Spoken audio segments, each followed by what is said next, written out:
सभी को नमस्कार। नमस्ते सेवांगने।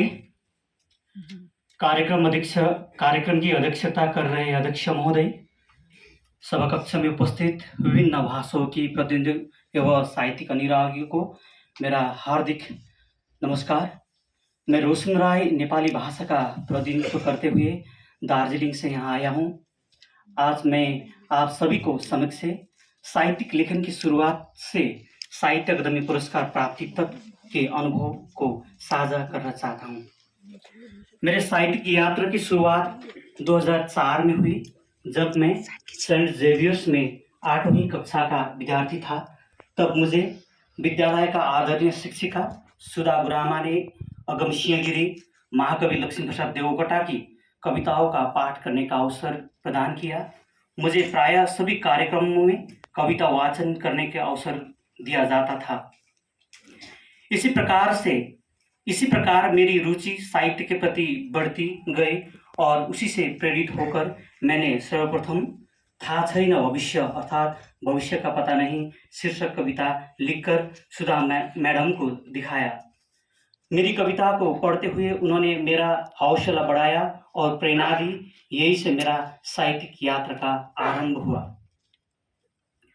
तत्पश्चात तत्कालीन समय में प्रकाशित दैनिक पत्रिका सुनचरी, हिमालय दर्पण में मेरे मौलिक रचनाएं, कहानी, हास्य व्यंग्य, संस्मरण आदि निरंतर प्रकाशित होती रही। जब मेरी रचनाएं पत्रिकाओं में प्रकाशित होती थी तब मुझे बड़ा आनंद आता था। सन 2005 से मेरे साहित्यिक लेखन में नया मोड़ आया, जब मैं एक वाहन दुर्घटना का शिकार हुआ। उस दुर्घटना के कारण मेरी स्थिति अपाहिज के समान हो गई। मेरे दोनों पैरों ने काम करना बंद कर दिया। मैं स्वयं उठ बस या चल नहीं पाता था। उस समय मेरे पिताजी ने मुझे एक डायरी खरीद के दी, जिसमें मैं कहानी, कविताएं लिखा करता था। ऐसे ही मेरे साहित्यिक यात्रा आगे बढ़ती रही। किंतु आरंभ में मैंने साहित्य को बिना जाने लिखा। सन 2008 में जब मैं दार्जिलिंग सरकारी महाविद्यालय की नेपाली विभाग में अध्ययन हेतु दाखिला हुआ, तब मैंने सही मायने से साहित्य के जाना और उन्हीं से मेरा सर्वप्रथम साहित्यिक समझ के साथ लिखना आरंभ किया। जब उस महाविद्यालय का प्राध्यापक एवं प्राध्यापिकाओं ने मुझे साहित्य लेखन का बहुत सहयोग किया। उस समय मुझे हिमाल, अरुणिमा, नौलो आशा, नया अभिलाषा, साहित्य तृष्णा जैसे पत्रिकाओं का संपादन करने का मौका प्राप्त हुआ। वही दूसरी ओर नई बात यह थी कि नेपाली साहित्य में मोतीराम भट्ट द्वारा आरंभ की गई गजल लेखन में मैंने भी कलम आरंभ किया, जिसके फलस्वरूप सन 2017 में मैंने सर्वप्रथम गजल संग्रह आफ्नै पीडाहरू प्रकाशित हुआ। तत्पश्चात भी मेरा साहित्य लेखन चलता रहा। कविता, नाटक एवं समालोचना लिखता रहा। उसी समय नाटक में मैं रेडियो सॉल्यूशन से प्रथम पुरस्कार प्राप्त हुआ।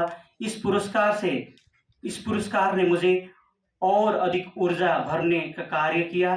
इसके पश्चात 2021 में देश का अनुहार कविता संग्रह प्रकाशित हुआ, जिसके अंग्रेजी अनुवाद फेस ऑफ द नेशन मेरे मित्र रसिक छेत्री के द्वारा अनुवाद किया गया। देश का अनुहार कृति के हेतु मुझे सन 2022 के साहित्य अकादमी युवा पुरस्कार से सम्मानित किया गया है, जिसके लिए मैं अत्यंत हर्षित हूँ। मैं महसूस कर पा रहा हूँ कि पुरस्कार प्राप्ति के पश्चात साहित्य के प्रति मेरी जिम्मेदारियां और अधिक बढ़ गया है। मैं साहित्य अकादमी के संपूर्ण पदाधिकारियों को धन्यवाद देना चाहूँगा, जिनके सहयोग से युवाओं को साहित्य लेखन में प्रेरणा और ओज मिलता रहा है।